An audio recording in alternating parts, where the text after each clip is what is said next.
পুনৰ বহিৰাজ্যত নিৰুদ্দেশ অসমৰ যুৱক। তামিলনাডুৰ পৰাই নিৰুদ্দেশ ৰঙিয়াৰ যুৱক।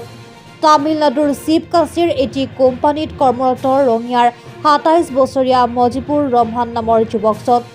যোৱা জানুৱাৰী মাহৰ ১০ তাৰিখে মাতৃলৈ ফোন কৰিছিল মজিবুৰ ৰহমানে ঘৰলৈ আহিব বুলি। কিন্তু আজিলৈ ৰহস্যজনকভাৱে নিৰুদ্দেশ হৈ আছে ৰঙিয়াৰ যুৱকজন।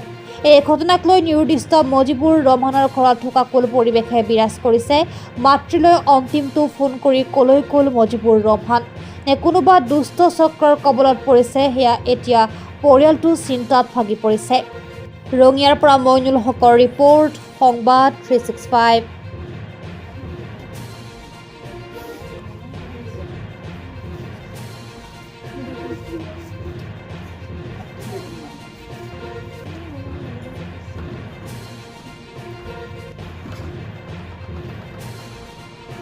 সি মোক ফোন কৰিছিল যে মাই মই ঘৰত যাম।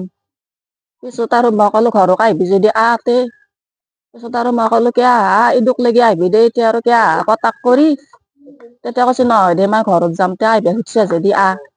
তেতিয়া আৰু সি আহিল আৰু আহি পেলাই শিৱকাশীৰ পৰা চেন্নাইক লাগি আহিল। আহি পিছত কৈছে কি চেন্নাইত নামি কৈছে মাই মই ঘৰত যাবা গৈছিলো, মই নাযাওঁ।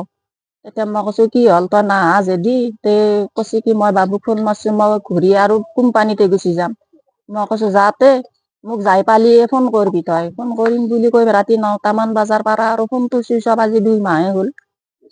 শিৱকাশীৰ পৰা চেন্নাই পাইছিলে আৰু শিৱকাশীৰ পৰা চেন্নাই পাইছিল, আকৌ চেন্নাইৰ পৰা আকৌ শিৱকাশীক যাম বুলি ক'লে আৰু চেন্নাই পোৱাৰ পিছত আপুনি আৰু ফোন পোৱা নাই। উল্টি যাৱাৰ পিছত আৰু মই ফোনটো নাপলো আৰু ৰাতিৰ পৰাই। কিমান দিন হ'ল?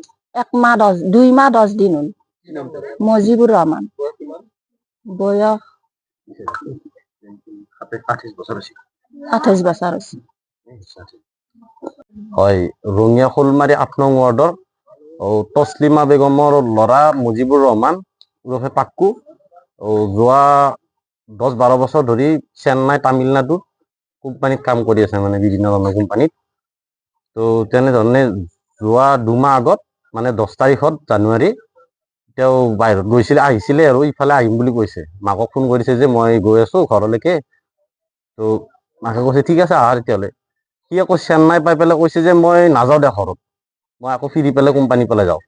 সেইখিনি কথাতে মানে তেওঁৰ ফোনটো মানে অফ হৈ গ'ল আৰু তেতিয়াৰ পৰা আৰু কোনো ধৰণৰ যোগাযোগ নাই। যেতিয়া আজি 1 মাহ পিছত তেওঁৰ ডাঙৰ ভাই ক'লে যে আছে নেকি কিবা কোম্পানী কাম কৰি, লগৰ ল'ৰা আছে যিহেতু বহুত। তাৰপিছত আৰু সিমান এটা সেই কৰা নাই আৰু যে থাকিব পাৰে। 1 মাহ 2 মাহ, আজি 2 মাহ 10 দিন হৈ গ'ল, খবৰে নাই। তো আমি মানে সেই নিঃসন্দেহ হোৱাৰ কাৰণে আৰু মানুহটো যেতিয়া বিচাৰি পোৱা নাই, একো গম পোৱা নাই ক'ত আছে, এতিয়া মানে কিবা এটা হেৰি কৰিলে ভাল আৰু